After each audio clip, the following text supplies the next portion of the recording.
Kevin McCarthy badly wants to be the next Speaker of the House, but as of tonight, he is not going to be. He doesn't have the votes. It's not a question of who's good or who's bad, who's well-intentioned, who's not. It's a question of simple electoral math, something that Kevin McCarthy is highly familiar with since he does this for a living. At this point, as of right now, facing that mathematical reality, Kevin McCarthy has two choices. He can either step aside and let somebody else do the job, acknowledging in the process that he is not the only person in Congress capable of being Speaker, or he can try and win over the people who oppose him, as you traditionally do in elections. Or you've got reservations about Kevin McCarthy? You don't want to be ruled by a man who wears a Ukrainian flag lapel pin and lives with Frank Luntz? No problem, we get it.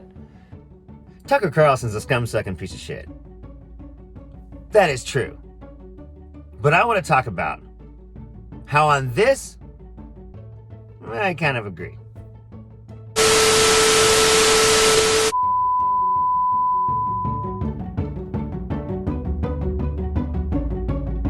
the summer of 2016, the government transparency organization WikiLeaks released thousands of emails from the servers of the Democratic National Committee.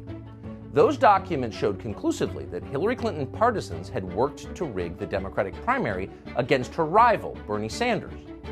It was obvious from the start that that email dump had come from an internal source, probably from a DNC staffer who was offended by the corruption of the Clinton team. But of course, the Democratic Party couldn't admit that, too embarrassing, too revealing. So instead, in order to cover this wrongdoing, the Clinton campaign claimed that Russia did it. The Russians hacked the servers! I want to talk about how, once again, Russia's favorite propaganda minister for the Americas has come back into play. Tucker's trying to rewrite the Russian history again. Remember that?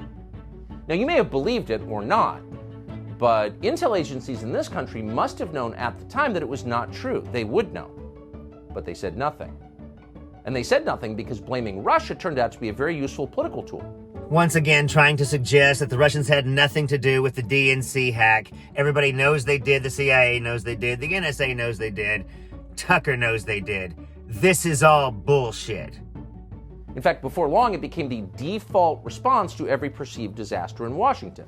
Hillary lost. Why Russia? Donald Trump can't be president. Why Russia? Hunter Biden's laptop is here. Russian. Audit aid to Ukraine? Can't. Russia. And so on and so on. So over time, probably inevitably, the inflated threat of Russia became a pretext for everything bad, including censorship in this country. It's Russian disinformation. Shut it down.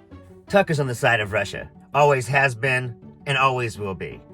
Whether it's against the Democratic National Committee or if it's against freedom in Ukraine. Tucker will always choose the side of the Soviet Union. It was a sophisticated effort.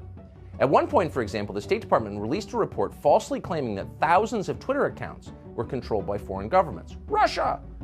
And then, unnamed sources in the intel world leaked scary headlines about Russian disinformation running rampant on Twitter. Twitter deleted data potentially crucial to the Russia probes, screamed Politico, ever obedient to the intel agencies. And then the Washington Post published a piece threatening to increase regulation of Twitter's advertising because, of course, Russia. So it was a manufactured panic about Russia. But on the basis of that manufactured panic, lawmakers in Washington demanded more censorship. The issue is not that the companies before us today are taking too many posts down. The issue is that they're leaving too many dangerous posts up.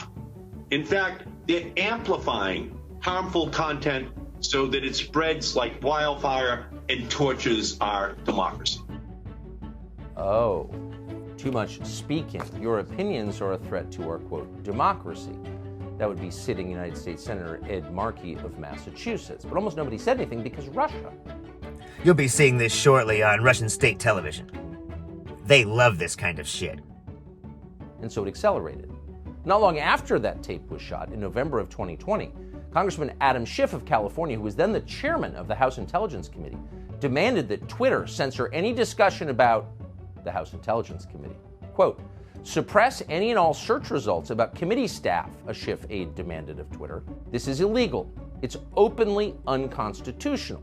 Government officials cannot suppress speech. That's the Bill of Rights. I like how he flashes it on the screen but doesn't actually read you the part that's important. This was about the children that were being exposed on Twitter. the children of staff members. It said not public figures and not central actors in any of this. These were the children of staff members, and in one case, Adam Schiff's daughter, who I believe was 14 at the time. Someone had exposed her cell phone information on Twitter. How that happened and the effect that it had on American electoral politics is one of the most important stories of our time. You see, Tucker Carlson doesn't tell you any of that kind of stuff. He wants to make this about, Russian lies or collusion, and anybody who's watching Fox, see, they're lying. That was all bullshit. But he doesn't give you the actual facts of the case.